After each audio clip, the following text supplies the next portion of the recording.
The Charismatic Charlie Wade. Chapter 12. Assuming that Charlie was simply joking, Claire didn't take it seriously. She walked aside and dialed Doris's number. Soon, the call was answered. Doris's sweet and pleasing voice resonated from the other end of the line. "Hello, Miss Wilson." "Hi, Miss Young. I have a favor to ask from you," Claire said timidly. "Okay, what is it?"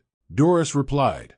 Claire rehearsed the sentence in her head once again, taking a deep breath before she said determinedly, "May I know if the chairman is available tomorrow night? My family will be organizing a banquet tomorrow to officially announce our collaboration with Emgrand Group.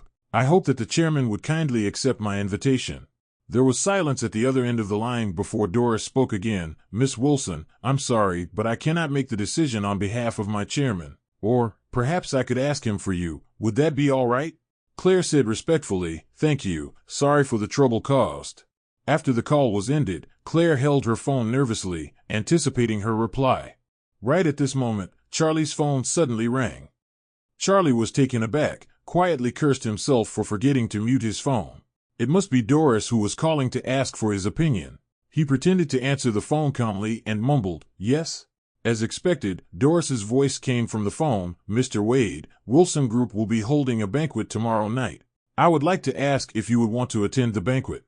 Charlie replied, "Oh, is that so? Okay, I will. All right, that's it, bye." Then, he quickly hung up the call and mumbled, "These marketing spam calls are really annoying."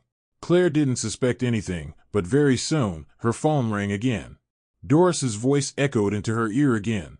"Hello, Miss Wilson, our chairman has agreed to your invitation. He'll drop by the venue then." "Huh? Really? That's great. Thank you so much for your help. Please thank Mr. Chairman on my behalf too." Claire muttered in disbelief, followed by an excited shriek. She didn't expect that the chairman would actually agree to come. She hurriedly turned to Lady Wilson and said delightedly, "Grandma, the chairman of Emgrand Group has agreed to come." "Really?"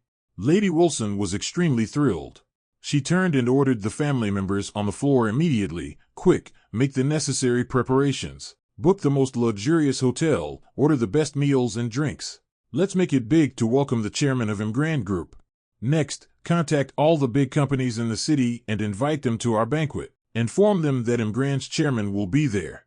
Then, the office became very busy with everyone bustling here and there to make phone calls. Everyone was stoked, constantly contacting their business partners and the high-profile figures of Ores Hill. The news exploded like an atomic bomb in the city that it spread like wildfire. In the blink of an eye, everyone in the Ores Hill knew about Wilson Group's banquet. The mysterious chairman of Emgrand Group would appear at the Wilson family's banquet tomorrow night. Lady Wilson responded to the countless inquiries over the phone with a wide smile on her face.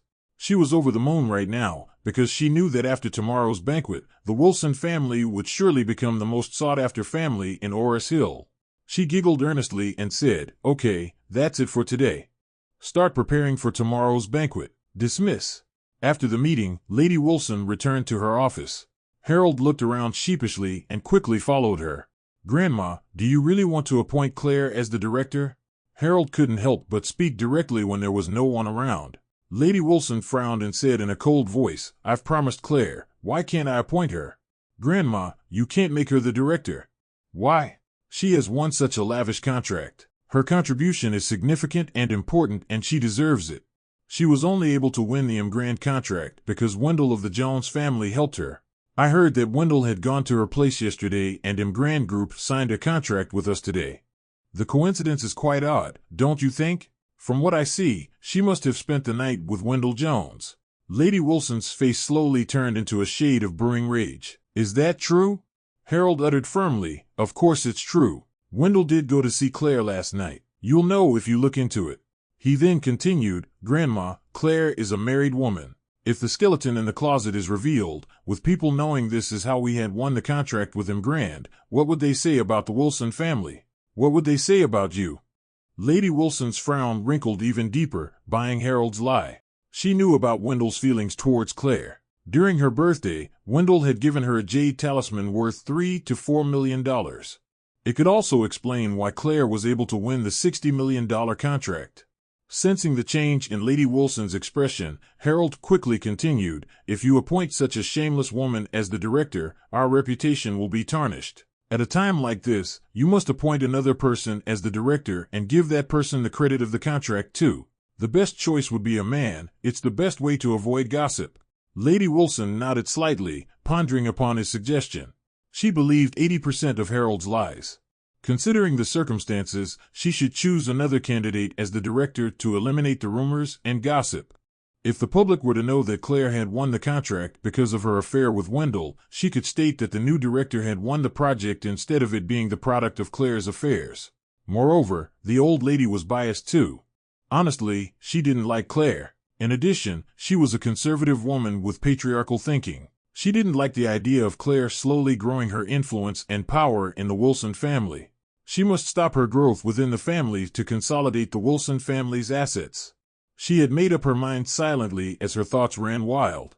She looked at Harold and said coldly, "Harold, from now on, you must listen to me. Do what I tell you to do, and don't do the things that I tell you not to do. Do you understand?"